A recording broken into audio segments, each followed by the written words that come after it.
Hello, welcome to Scrap Time episode 891.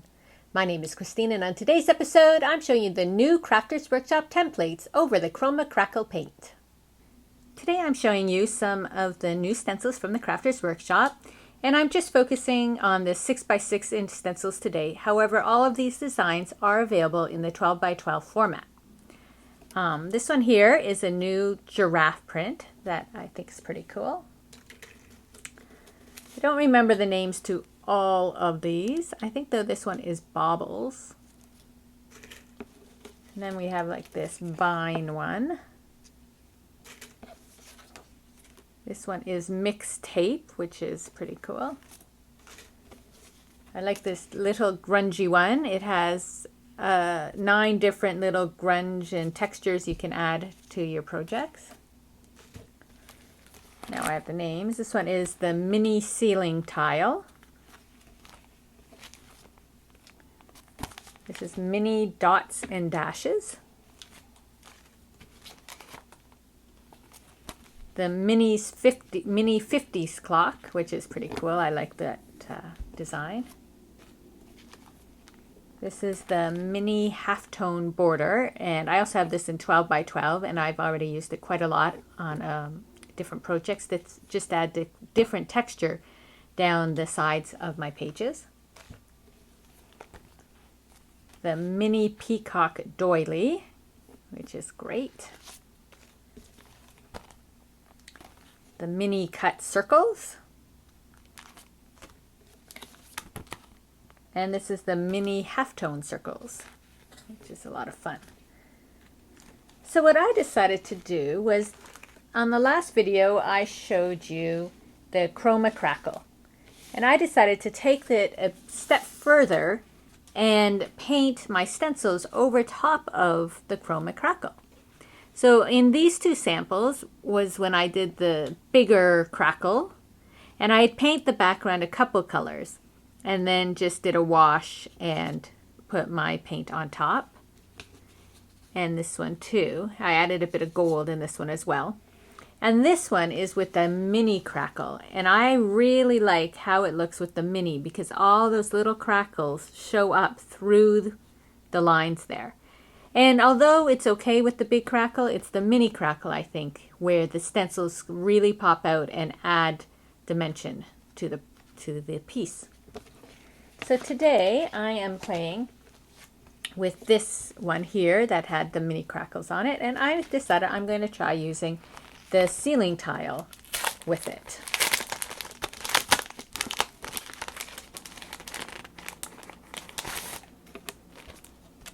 So I'm going to start by doing a wash over it, and that just helps cover up, like to change the white crackle to a color. So I think I'll do this sort of deep violet color here in a wash.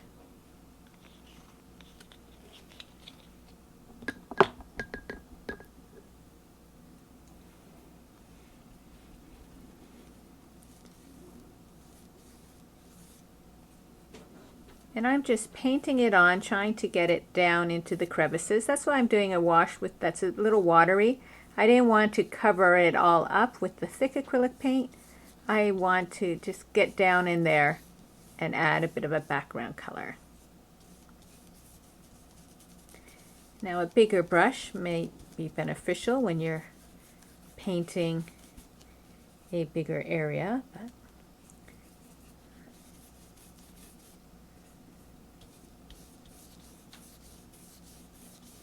now I have already put a layer of the Liquitex fluid medium over top of this, because that's what you should do first. I had shown you that the other day. So I had previously gone in and protected it, and that will help prevent the crackles from coming off, peeling off the page and that.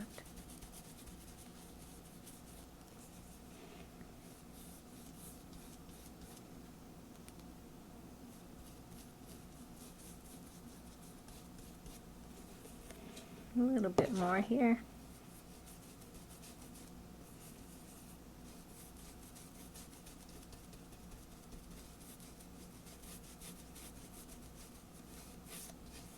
And of course you could use 2 colors, 3 colors, 4 colors. You don't have to do a solid background, but because I'm adding more color on top, I just wanted a base. So I'm going to give that a dry before adding my next layer of paint.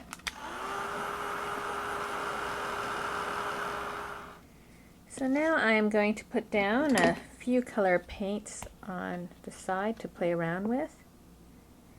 When I'm doing it through the stencil, I do like to have a variety of paint. That's Prism Violet. This is a purple.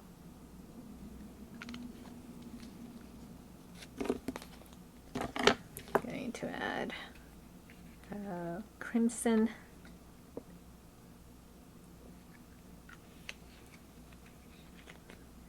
And a bit of blue cerulean.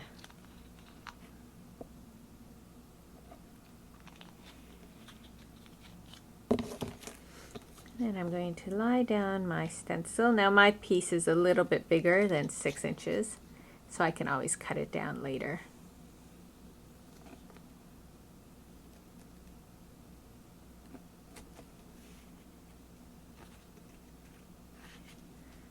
I do that, and now I'm going to take a dry brush for this, because since I'm working with such little areas, I don't want the paint to be seeping through, so I'm doing it a little drier.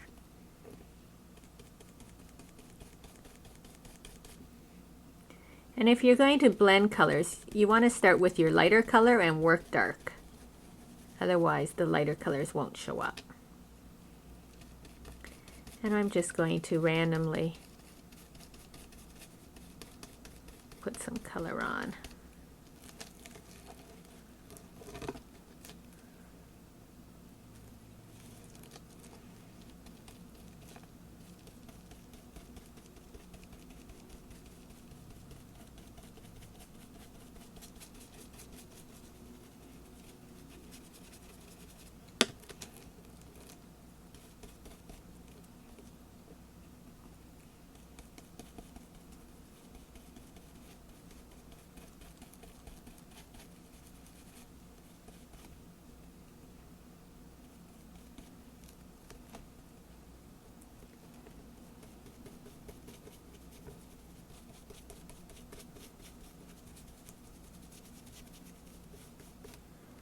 Okay, I'm going to add in, I think, a bit of purple now.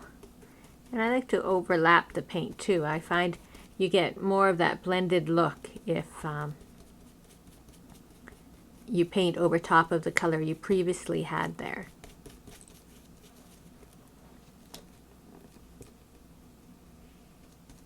And if you find the paint has dried, you can always go in with a bit more of that color over top again.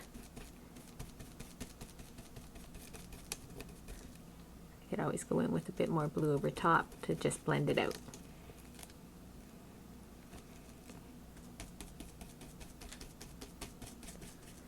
So this painting will take a little bit of time depending how big of a surface you're doing it and how fine or how many colors you're doing.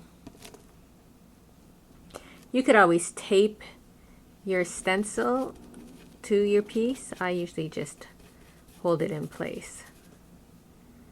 Now I think I'm going to add a bit of red.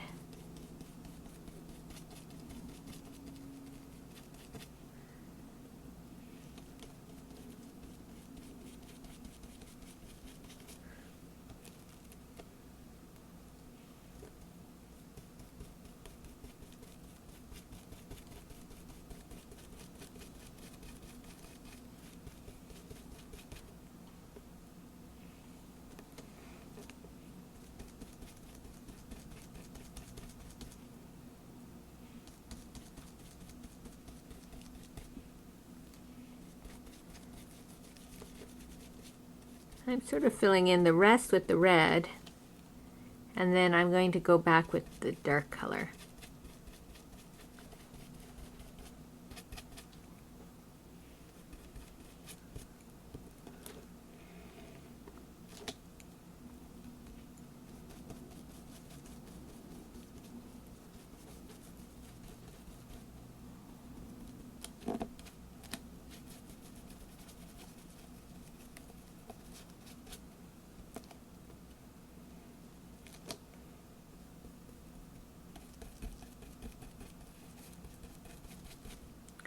So now I'm going to take that dark color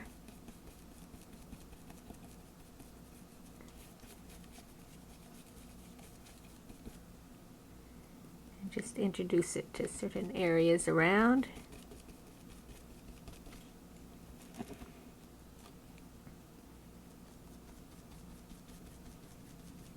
And overlap it between the colors, and that way it's just a way to bring the colors, blend them together a bit more.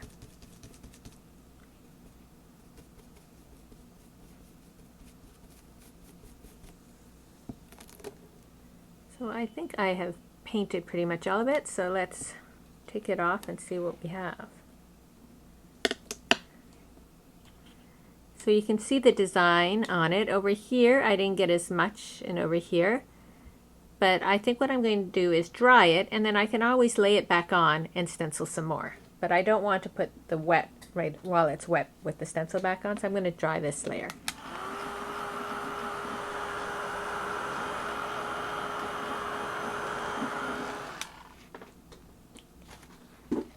Now just on the back of my stencil, I'm just going to wipe it off a little.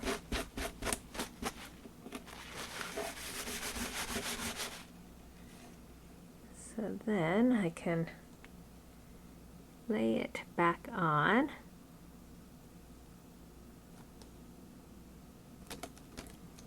And just get a bit darker color going on in here so you can see the pattern a bit more.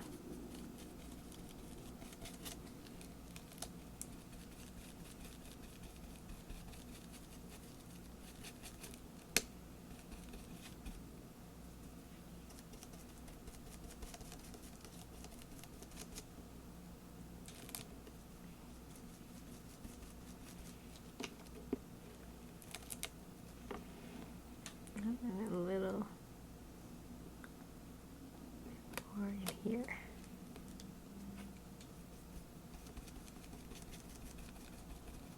So it's also a good idea to see how your colors look on one another, because it's probably that one of my colors was too soft for the background.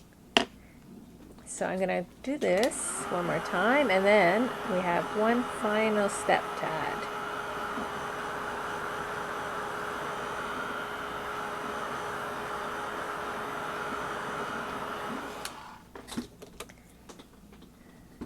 Going to wipe off a bit of excess paint again.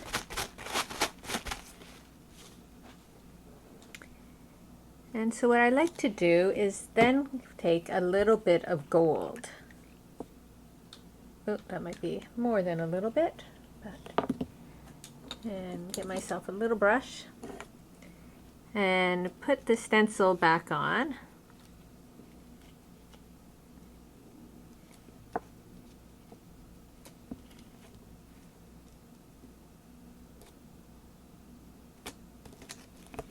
And then with the stencil on, I take a bit of gold and then just sort of rub it over in places, just to pick up some of that texture. And with this stencil, it's very fine. Won't go all over. It's a little off, but that's okay too.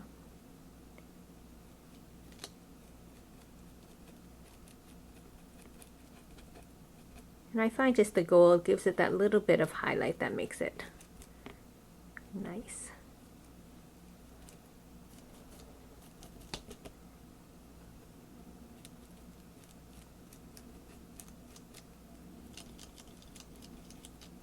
And by putting your stencil over, you can choose where you want your highlights.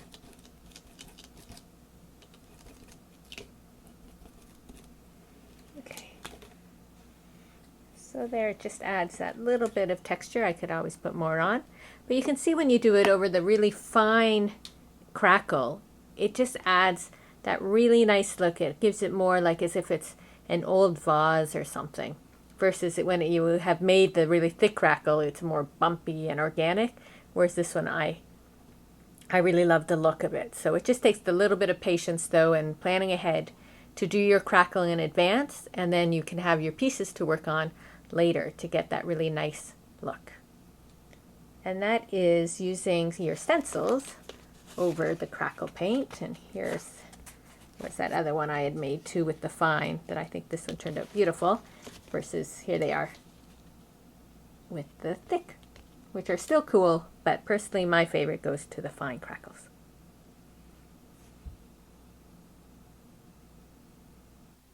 Well, that's it for today's episode. Be sure to check out our website at www.scraptime.ca. And on our next episode, I'm showing you my latest die book. So please join us. Thanks for watching Scrap Time.